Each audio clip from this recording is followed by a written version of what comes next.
കേരളത്തിൽ ഇപ്പോൾ രണ്ട് വ്യക്തിത്വങ്ങളുണ്ട്. അതായത് ഒന്ന് സ്ത്രീകൾക്ക് വേണ്ടി നിലനിൽക്കുന്നയാളും ഒന്ന് പുരുഷന്മാർക്ക് വേണ്ടി നിലനിൽക്കുന്നയാളും. അതാരാണെന്ന് ചോദിച്ചാൽ ഒന്ന് നമ്മുടെ ഡബ്ബിംഗ് ആർട്ടിസ്റ്റ് ഭാഗ്യലക്ഷ്മിയും ഒന്ന് വട്ടിയൂർക്കാവ് അജിത് കുമാറുമാണ്. മെൻസ് അസോസിയേഷനോ എന്നൊക്കെ പറഞ്ഞ് നടക്കുന്ന ആൾക്കാർ. ഇപ്പൊ ഇവർക്ക് രണ്ടുപേർക്കും ചില സമയങ്ങളിൽ എന്തോ നോർമൽ അല്ല നമുക്ക് തോന്നാറുണ്ട്. അതായത് ഭാഗ്യലക്ഷ്മി പറയുന്നത്, ഞാൻ സ്ത്രീകൾക്ക് വേണ്ടി നിലകൊള്ളുന്നു, സ്ത്രീകൾക്ക് വേണ്ടി എന്തും സപ്പോർട്ട് ചെയ്യാൻ ഞങ്ങൾ റെഡിയാണ്. ഇവിടെ സ്ത്രീ വിരുദ്ധന്മാരായ ആൾക്കാരെ അവരെ ഒരുപാട് അവർക്ക് വേണ്ടി എതിര് നിൽക്കുന്ന ഒരു വ്യക്തിയും കൂടിയാണ്. അതോടൊപ്പം തന്നെ പുരുഷന്മാർക്ക് വേണ്ടി എന്ത് ത്യാഗം ചെയ്തും അവരിനി എത്ര തെറ്റ് ചെയ്താലും അവരെ സപ്പോർട്ട് ചെയ്യുകയും അവരെ ജയിൽ ശിക്ഷ കഴിഞ്ഞ് ഇറങ്ങി വരുമ്പോൾ പൂമാലയിട്ട് സ്വീകരിക്കുകയും ചെയ്യുന്ന ഒരു വ്യക്തിത്വമാണ് ഈ അജിത് കുമാർ എന്ന് പറഞ്ഞയാളെ. ഇവർ രണ്ടുപേരും ചില സമയത്തെ അവരുടെ വികാരങ്ങളെ അവർ കൺട്രോൾ ചെയ്യുന്നേയില്ല. അവർ ഉറഞ്ഞു തുള്ളി ഈ ഭാഗ്യലക്ഷ്മി ചില സമയത്ത് ഭദ്രകാളിയെ പോലെ കിടന്ന് കളിക്കാറ് നമ്മൾ കാണാറുണ്ട്. ചാനൽ ചർച്ചകളിലൊക്കെ വന്നിട്ട് അവരുടെ കൺട്രോൾ വിട്ടുപോവുകയാണ്. എന്നിട്ട് അവരെ ഇപ്പം അവരുടെ വികാരത്തിൻ്റെ പുറത്താണ് അവരെന്ത് ചെയ്തു, ഇമോഷണൽ ഫീലിങ്സിൻ്റെ പുറത്താണ് അവരെ ഈ ഫെഫ്ക എന്ന് പറഞ്ഞ സംഘടനയിൽ നിന്ന് പെട്ടെന്ന് രാജിവെക്കുകയും ആ രാജി അവിടെയുള്ള ആൾക്കാർ അംഗീകരിക്കുകയും ചെയ്തിരിക്കുകയാണ്. അവർ ചിലപ്പം വിചാരിച്ച് കാണും ഇവർ എത്രയും പെട്ടെന്ന് പൊക്കോട്ടെ, ഇങ്ങനെയൊക്കെ ചിന്തിക്കുന്ന ആൾക്കാരായിരിക്കുമല്ലോ ചില സംഘടനകളൊക്കെ ഉള്ളവരെ. ഇതുപോലെ തന്നെ അജിത് കുമാറെ പുരുഷന്മാരെ സപ്പോർട്ട് ചെയ്യുകയാണെന്ന് ഒരേ സമയം പറയുക, എന്നാൽ പുരുഷന്മാർ കാണിക്കുന്ന വൃത്തികേടുകളെ ഒരേ സമയം സപ്പോർട്ട് ചെയ്യുകയും വ്യക്തിയായിട്ടാണ് എനിക്ക് അജിത് കുമാറിനെ തോന്നുന്നത്. സവാദ് എന്ന് പറഞ്ഞ ഒരു പുള്ളിക്കാരൻ ബസ്സിൽ വെച്ച് ഒരു പെൺകുട്ടിക്കെതിരെ നമ്മൾ കണ്ടതല്ലേ, ഏതാണ്ടൊക്കെ പ്രശ്നങ്ങൾ ഉണ്ടാക്കിയിട്ട് അദ്ദേഹത്തെ അറസ്റ്റ് ചെയ്തതൊക്കെ എല്ലാവരും കണ്ടതാണ്. അദ്ദേഹം ജയിലിൽ നിന്ന് വന്നു കഴിഞ്ഞപ്പോഴേക്കും ഈ അജിത് കുമാർ എന്ന് പറഞ്ഞ വ്യക്തി ഈ പൂമാലയിട്ട് സ്വീകരിച്ചു. ആ സവാദ് എന്താണ് അവിടെ ചെയ്തത്, സവാദിന്റെ ഭാഗത്ത് തെറ്റുണ്ടോ, അത് തെറ്റ് ചെയ്തു എന്ന് പറഞ്ഞ് തെറ്റ് ചെയ്തു എന്ന് പറഞ്ഞ് ഈ പുള്ളിക്കാരൻ എന്താ ചെയ്യുന്നത് ചോദിച്ചു കഴിഞ്ഞാൽ അങ്ങ് സപ്പോർട്ട് ചെയ്തോളുവാ. അതായത് ഇവരുടെയൊക്കെ ജീവിതത്തിൽ ഇവരുടെയൊക്കെ പേഴ്സണൽ ലൈഫിൽ ഇപ്പം ഭാഗ്യലക്ഷ്മിയുടെയൊക്കെ പേഴ്സണൽ ലൈഫിൽ അവരുടെ ഭർത്താവ് എന്ന് പറയുന്ന വ്യക്തിക്ക് എന്തോ സ്ത്രീ വിരുദ്ധനായിട്ടൊക്കെ അവർക്ക് തോന്നിക്കാണും. അപ്പോൾ അതുകൊണ്ടാണ് അവർ ഈ പ്രശ്നങ്ങളൊക്കെ ഒരു പെണ്ണിനുണ്ടാവുമ്പോൾ അവർ കണ്ടമാനം അവരുടെ വികാരങ്ങൾ മൊത്തം പുറത്തെടുക്കുന്നത് ഓരോരുത്തരുടെയും ജീവിതത്തിൽ ഉണ്ടായ ഒരു എക്സ്പീരിയൻസ് ആയിരിക്കാം. അജിത് കുമാറിന്റെ കേസിൽ അദ്ദേഹത്തിന്റെ വൈഫായിട്ട് എന്തൊക്കെയോ പ്രശ്നങ്ങൾ ഉണ്ടെന്നൊക്കെ പറഞ്ഞു കേട്ടിട്ടുണ്ട്. അപ്പോൾ അവരുടെ കൺസെപ്റ്റിൽ സ്ത്രീകളെല്ലാം അഴുക്കാണെന്നും എന്താ പറയുക പുരുഷന്മാരെല്ലാവരും നല്ലവരാണെന്നും ഒക്കെ അവർക്ക് എന്തോ തോന്നല. ശരിക്കും പറഞ്ഞു കഴിഞ്ഞാൽ നമ്മൾ ന്യായത്തിന്റെ ഭാഗത്ത് നിൽക്കണം. അതായത് ഇപ്പൊ സ്ത്രീകളിലും ഉണ്ട് വളരെ വൃത്തികെട്ട സ്വഭാവമുള്ളവരും ഉണ്ട്, എന്നാൽ നല്ല ആൾക്കാർ ഒരുപാട് പേരുണ്ട്. പുരുഷന്മാരിലും ഉണ്ട് വൃത്തികെട്ട ശീലങ്ങളും ദുസ്വഭാവങ്ങളും പെൺകുട്ടികളെ ബലാത്സംഗം ചെയ്യുന്നതും ഒരുപാട് പ്രശ്നങ്ങൾ ഉണ്ടാക്കുന്നതും ഒക്കെ ആളുകൾ നമ്മുടെ സമൂഹത്തിലുണ്ട്. ഹണി ട്രാപ്പ് എന്ന് പറഞ്ഞ ഒരു സംഭവം വഴി എന്തുമാത്രം പുരുഷന്മാരെയാണ് സ്ത്രീകൾ നശിപ്പിക്കുന്നത്.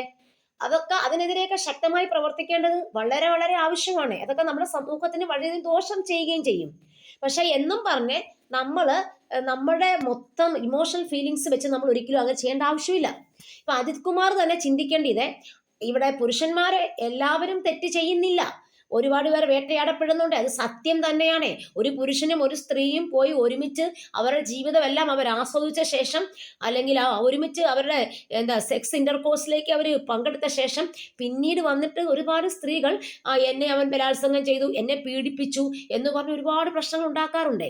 ഇങ്ങനെ ഈ ഒരുമിച്ച് കഴിയുന്ന ആൾക്കാരെ അവർ ഒരുമിച്ച് കഴിയുന്ന സമയത്ത് അവർ ഹോട്ടലിൽ ഫുഡ് കഴിക്കാൻ പോകുകയും അവർ ഒരുമിച്ച് യാത്ര ചെയ്യുകയും അവരുടേതായ എല്ലാ പേഴ്സണൽ കാര്യങ്ങളും ഷെയർ ചെയ്യുകയും അതുപോലെ തന്നെ ചിലപ്പോൾ പുരുഷന്റെ കയ്യിൽ നിന്ന് സ്ത്രീകൾ പൈസ വരെ മേടിച്ച് പല കാര്യങ്ങൾക്ക് ഉപയോഗിക്കുകയും പുരുഷൻ അങ്ങോട്ട് ഗിഫ്റ്റ് കൊടുക്കുകയും അങ്ങനെ അവരുടെ വലിയ ആ സ്നേഹം പങ്കുവയ്ക്കുകയും അതുവഴിയാണല്ലോ ഒരു പതുക്കെ ശരീരം അവർ ഷെയർ ചെയ്യാൻ തുടങ്ങുന്നത്. അപ്പൊ അങ്ങനെ ഒരുപാട് പേരെ ഇങ്ങനെ പുരുഷന്റെ കൂടെ താമസിച്ചിട്ട് അവസാനം പുരുഷന്മാരെ ബലിയാടാക്കുന്ന ഒരുപാട് സ്ത്രീകളുണ്ട്. ഭർത്താക്കന്മാരുള്ളവർ പോലും ആ ഭർത്താക്കന്മാരോട് ഇതെല്ലാം മറച്ചു വെച്ചിട്ട് വേറെ ആളിലൂടെ പോയി ജീവിക്കുന്നവരുമുണ്ട്. സ്ത്രീകളും അതുപോലെ തന്നെ നമ്മുടെ സമൂഹത്തിലുണ്ട്. പക്ഷെ ഇവിടെ നമ്മൾ മനസ്സിലാക്കേണ്ടത് അജിത് കുമാർ ആയാലും ഭാഗ്യലക്ഷ്മിയാന്ന് പറഞ്ഞാലും നിങ്ങൾ ഓരോ കാര്യങ്ങളെ കുറിച്ച് നിയമവശം പഠിക്കണം. നിയമത്തിന്റെ വഴി കൂടെ നമുക്ക് പോകാൻ പറ്റത്തുള്ളൂ അല്ലെ. നമ്മളല്ലല്ലോ കോടതി. ഇപ്പം ദിലീപിനെ കുറ്റവിമുക്തനാക്കി, പക്ഷെ എന്നിട്ട് സമൂഹം അദ്ദേഹത്തെ ഒരുപാട് പേര് എല്ലാവരും കുറ്റപ്പെടുത്തുന്നുണ്ട്. പക്ഷെ അതോടൊപ്പം നമുക്ക് എങ്ങനെ കുറ്റപ്പെടുത്താൻ പറ്റും? കാരണം കോടതിയാണ് കാര്യങ്ങൾ തീരുമാനിക്കുന്നത്. എപ്പോഴും നമ്മൾ പറയും അന്തിമ വിധി കോടതിയുടെ ആന്ന് പറയും. ഇനി കീഴ്ക്കോടതിയിൽ എന്തെങ്കിലും പ്രശ്നമുണ്ടെങ്കിൽ നമുക്ക് ഹൈക്കോടതിയിലും സുപ്രീം കോടതിയിലും പോയി അതിന്റെ കറക്റ്റ് പ്രൂഫ് കൊടുത്ത് നമുക്ക് നീതി മേടിക്കാവുന്നതാണ്. നമുക്ക് അതൊന്നും നമ്മുടെ കയ്യിലിരിക്കുന്ന കാര്യമല്ല. അതുപോലെ ഈ പുരുഷ സമൂഹത്തിന് വേണ്ടി വളരെയധികം ഘോരഘോരം പ്രസംഗിക്കുന്ന ഈ അജിത്ത് എന്ന് പറഞ്ഞ പുള്ളിക്കാരനും കുറച്ച് കാര്യങ്ങൾ മനസ്സിലാക്കാനുണ്ട്. പുരുഷന്മാർ ഒരുപാട് പേർ തെറ്റ് ചെയ്തിട്ടാണ് ഇങ്ങനെ പോലീസ് അറസ്റ്റ് ചെയ്യുന്നുണ്ട്, അല്ലാതെ വേട്ടയാടപ്പെടുന്നുമുണ്ട്. നിങ്ങൾ ഇവിടെയുള്ള എല്ലാ പുരുഷന്മാരും തെറ്റ് ചെയ്തില്ല എന്ന് നിങ്ങൾ പറയാൻ പാടില്ല. അതായത് നമ്മളിപ്പം ഓരോരുത്തരുടെ കേസ് എടുക്കുമ്പോഴേക്കും പല പുരുഷന്മാരും തെറ്റ് ചെയ്തിട്ട് തന്നെയായിരിക്കും അവർ ജയിലിലേക്ക് പോകുന്നത്. ഇപ്പൊ സിദ്ദിഖിന്റെ കേസ് എടുത്തപ്പോഴേക്കും സിദ്ദിഖിനെ കുറിച്ച് ഒരു പെൺകുട്ടി വന്ന് പറയെടുക്കുകയൊക്കെ ചെയ്ത് നമ്മൾ കണ്ടതല്ലേ. പക്ഷെ അപ്പൊ അത്രയും പ്രായമുള്ള ഒരു മനുഷ്യനാണല്ലോ അദ്ദേഹം. ഇപ്പൊ ഓരോ പെൺകുട്ടികളെയൊക്കെ ഇങ്ങനെ ഉപയോഗിക്കാനല്ലേ അദ്ദേഹം തോന്നുമ്പോൾ തന്നെ അത് അവരുടെ ആ ആണുങ്ങളുടെ ഭാഗത്തുണ്ടാകുന്ന ഒരു മിസ്റ്റേക്ക്. പ്രായമായ ഒരു വ്യക്തിയാണ്, അവർക്ക് പക്വതയുണ്ട്, പാകതയുണ്ട്, ലോക എക്സ്പീരിയൻസ് ഉണ്ട്. അപ്പൊ അവർ തീർച്ചയായിട്ടും ഒരു പെൺകുട്ടിയെ പറഞ്ഞ് മനസ്സിലാക്കേണ്ടത് ആ സിദ്ദിഖിന്റെ കടമയായിരുന്നു. പക്ഷെ സിദ്ദിഖിനെയൊക്കെ നിങ്ങൾ ന്യായീകരിക്കുന്നതാണല്ലോ കണ്ടത്. അപ്പോൾ അതൊക്കെ നിങ്ങളുടെ ഭാഗത്തെ ഏറ്റവും വലിയ മിസ്റ്റേക്കാണ്. നിങ്ങൾ ചെയ്യുന്ന പണി, പ്രത്യേകിച്ച് അജിത് കുമാർ ചെയ്യുന്ന പണി എന്താണെന്നറിയാവോ? ഈ തെറ്റ് ചെയ്തവരെ കൂടി പുള്ളി സപ്പോർട്ട് ചെയ്യുക ചെയ്യുന്നത്. ആ തെറ്റ് ചെയ്തവരെ സപ്പോർട്ട് ചെയ്യേണ്ട ആവശ്യം നിങ്ങൾക്കില്ല. നിങ്ങൾ തെറ്റ് ചെയ്യാത്തവരെ സപ്പോർട്ട് ചെയ്യും. ഇപ്പൊ രാഹുൽ മാങ്കൂട്ടത്തിന്റെ കേസ് എടുക്കാം. അവര് തമ്മിൽ ഒരുമിച്ച് സ്നേഹബന്ധം പുലർത്തുകയും അതോടൊപ്പം പിന്നീട് അവര് സെക്സ് റിലേഷൻഷിപ്പിലേക്ക് പോവുകയൊക്കെ ചെയ്തവരാണ്. അപ്പൊ അവരുടേതായ സ്വകാര്യ ലൈഫായിരുന്നു. പിന്നീട് വന്ന് അതും നല്ല വിദ്യാഭ്യാസവും വിവേകവും പക്വതയൊക്കെ ഉള്ള ഒരു പെൺകുട്ടിയാണ് വന്ന് പറയുന്നത് എന്നെ ഇങ്ങനെ ചെയ്തെന്ന് പറയുമ്പോൾ അത് നമുക്ക് അംഗീകരിക്കാൻ പറ്റുന്ന കാര്യമല്ല. അവിടെ പെൺകുട്ടിക്ക് തീരുമാനിക്കാം ഞാൻ നോ പറയുന്നിടത്ത് നോ പറയണമെന്നുള്ളത്. ആ വശമൊക്കെ നമുക്ക് അംഗീകരിക്കാം ഇദ്ദേഹം പറയുന്നത്. പക്ഷെ എല്ലാവരുടെയും കേസ് നമുക്ക് അങ്ങനെ അംഗീകരിക്കാൻ പറ്റത്തില്ല. ഭാഗ്യലക്ഷ്മിയെ സംബന്ധിച്ച് ഭാഗ്യലക്ഷ്മിയാന്ന് പറഞ്ഞാലും ഇപ്പം ദിലീപിനെതിരെ നിൽക്കുന്ന കുറെ ആൾക്കാരുണ്ടല്ലോ, അവരുമായിട്ട് ചേർന്ന് ഭാഗ്യലക്ഷ്മി ഒരുപാട് കാര്യങ്ങൾ ഇവിടെ സമൂഹത്തിന്റെ മുന്നിലേക്ക് ഇട്ടുകൊടുക്കുകയാണ്. അപ്പൊ നമ്മൾ ഏതാണ് തെറ്റ് ഏതാണ് ശരിയെന്ന് മനസ്സിലാക്കുക. എപ്പോഴും നമ്മൾക്ക് ആരോടെങ്കിലും വ്യക്തിവൈരാഗ്യമോ അല്ലെ എന്തെങ്കിലും പ്രശ്നങ്ങളൊക്കെ ഉണ്ടെങ്കിൽ നമ്മളെ ഇവിടെ മീഡിയയുടെ കൂടെ ചേർന്ന് ആ വ്യക്തിയെ കരുവാക്കാൻ വേണ്ടി ഒരുപാട് പേർ ശ്രമിക്കുന്നുണ്ട്. ആ വ്യക്തി തെറ്റ് ചെയ്തോ ഇല്ലയോ എന്ന് കോടതിയല്ലേ തീരുമാനിക്കും, നമ്മളല്ലല്ലോ. അതേപോലെ തന്നെ ഇപ്പം അജിത് കുമാറിന്റെ കേസിൽ എനിക്ക് അത് അങ്ങനെ മാധ്യമക്കാരോട് ചേർന്ന് ചെയ്യുന്ന കണ്ടിട്ടില്ല. പക്ഷെ ഭാഗ്യലക്ഷ്മി എന്ന് പറഞ്ഞ വ്യക്തിയെ ചാനൽ ചർച്ചകളിലൊക്കെ വന്ന് പങ്കെടുക്കുമ്പോൾ ഭയങ്കര വികാരം കൊണ്ട് പുളകിതയായി പുള്ളിക്കാരിക്ക് എന്തൊക്കെ ഭയങ്കര ഇതാണ്. അതായത് അവരുടെ ഉള്ളിൽ ഭയങ്കര പുരുഷ വിരോധമാണ് എപ്പോഴും ഇങ്ങനെ വരുന്നത്. പ്രത്യേകിച്ച് അവർക്ക് കുറെ പുരുഷന്മാരോട് ഇങ്ങനെ ഭയങ്കര വൈരാഗ്യം ഉണ്ടെന്ന് നമുക്ക് തോന്നിപ്പോകും. അവരുടെ ജീവിത എക്സ്പീരിയൻസ് ആണോ എന്താണെന്നൊന്നും നമുക്ക് അറിയത്തില്ല. പക്ഷേ നമ്മൾ സമൂഹത്തിന്റെ മുന്നിലേക്ക് ഇറങ്ങി പുറപ്പെടുമ്പോൾ നമ്മൾ വളരെ പക്വതയും പാകതയോടെ സമീപിക്കുവാൻ, കോടതി വിധിയെ നിങ്ങൾ മാനിക്കണം, അവിടെയുള്ള ജഡ്ജസിനെ മാനിക്കണം. നമ്മൾക്ക് പെട്ടെന്ന് ആരെയും ചോദ്യം ചെയ്യാൻ പറ്റത്തില്ല. കോടതിയിൽ വരുന്ന തെളിവുകളാണ് അവരെപ്പോഴും കണക്കിലെടുക്കത്തുള്ളൂ എന്നുള്ള യാഥാർത്ഥ്യം ഭാഗ്യലക്ഷ്മി എന്ന് പറഞ്ഞാൽ അവർ മനസ്സിലാക്കണം.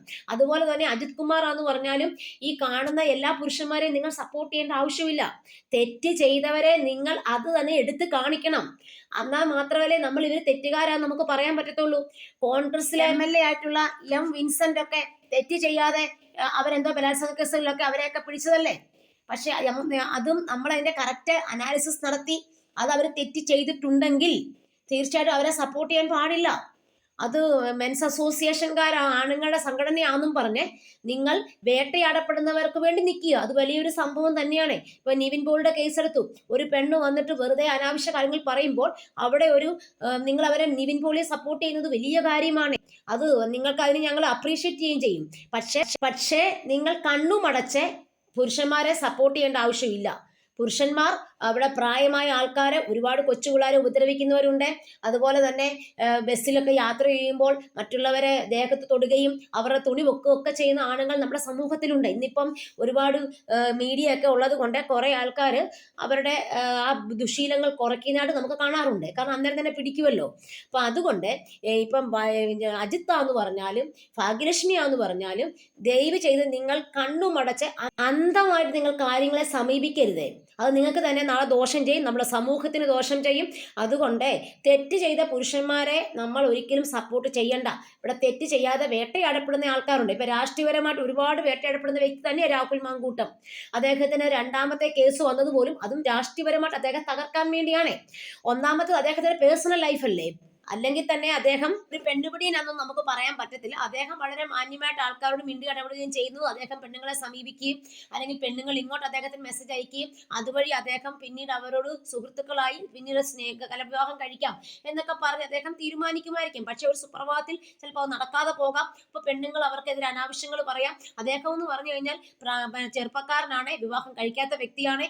എല്ലാ പെണ്ണുങ്ങൾക്കും അദ്ദേഹത്തെ ഇഷ്ടപ്പെട്ടിരുന്നു. അപ്പൊ പെണ്ണുങ്ങളായാലും അങ്ങോട്ട് ചെന്ന് അദ്ദേഹത്തെ ഇഷ്ടപ്പെടാം. അത് പിന്നെ രാഷ്ട്രീയ കേസസ് ആണ് നമുക്ക് പറയേണ്ടിയിരിക്കുന്നു കുറെയൊക്കെ.